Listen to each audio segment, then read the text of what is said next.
আপনারা দেখছেন news now, খবরের নতুন ভাষা। নমস্কার, নিউজ নাওয়ের পর্দায় আপনাদের প্রত্যেককে অনেক অনেক স্বাগত। এই মুহূর্তে বিশেষ একটি সংবাদ নিয়ে আপনাদের সঙ্গে রয়েছি আমি সুপর্ণা। রথযাত্রা উপলক্ষে মঙ্গলবার আগরতলার পূর্বাশা গ্রাউন্ডে ইসকনের পক্ষ থেকে এক সাংবাদিক সম্মেলনের আয়োজন করা হয়। উপস্থিত ছিলেন ইসকনের সহসভাপতি শ্রীধাম গোবিন্দ দাস সহ অন্যান্য সদস্যরা। জানানো হয়, আগামী 16 জুলাই পূর্বাশা গ্রাউন্ড থেকে রথযাত্রা শুরু হয়ে আগরতলা শহর পরিক্রমা শেষে পুনরায় পূর্বাশা গ্রাউন্ডে এসে শেষ হবে। সুসজ্জিত 3টি পৃথক রথে শ্রী জগন্নাথ দেব, শ্রী বলদেব এবং দেবী সুভদ্রার শোভাযাত্রার পাশাপাশি হরিনাম সংকীর্তন, ভজন ও সাংস্কৃতিক পরিবেশনা অনুষ্ঠিত হবে। এছাড়াও উদ্বোধনী অনুষ্ঠানে রাজ্যের রাজ্যপাল এবং মন্ত্রী টিঙ্কু রায় উপস্থিত থাকবেন বলে ইসকনের পক্ষ থেকে জানানো হয়েছে। আমরা শুনবো ইসকনের মহারাজ সাংবাদিক সম্মেলনের মধ্য দিয়ে ঠিক কি বলেছেন।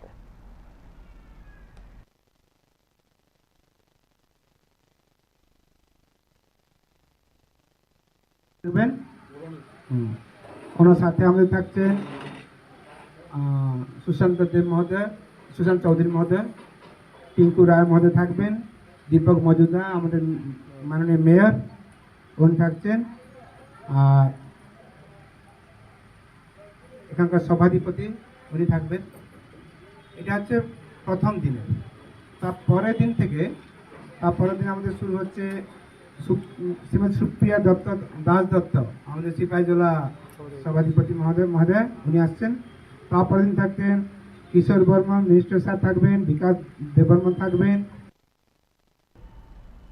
বৃহস্পতিবার পবিত্র রথযাত্রা উৎসব, সেই উপলক্ষে আগরতলার জগন্নাথজিউ মন্দিরে চলছে শেষ মুহূর্তের প্রস্তুতি। রথ সাজানো থেকে শুরু করে মন্দির প্রাঙ্গণের সৌন্দর্যায়ন, ভক্তদের স্বাগত জানাতে ব্যস্ত রয়েছেন জগন্নাথজিউ মন্দিরের সদস্য ও স্বেচ্ছাসেবকেরা। আমরা শুনবো মন্দিরের এক কর্মকর্তা কি বলছেন।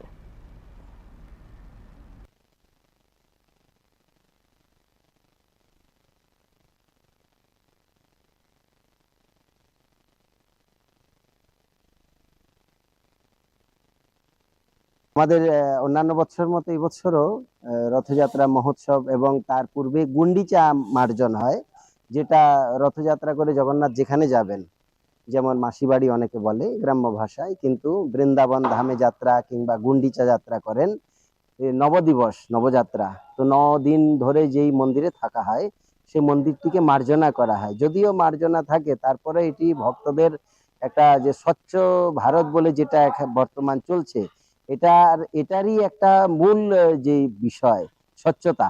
এই স্বচ্ছতা ভগবান শ্রী চৈতন্যদেব স্বয়ং সেটা দেখিয়েছেন যে স্বচ্ছতাই পবিত্রতা, আর এই স্বচ্ছতার মধ্যেই ঈশ্বর বিরাজ করেন। আর এই স্বচ্ছতা যে যতটা স্বচ্ছতা করবে তার হৃদয় মন্দির ততটা স্বচ্ছ হবে, পবিত্র হবে। চৈতন্য মহাপ্রভু এটা দেখিয়েছেন গুন্ডিচা মার্জন।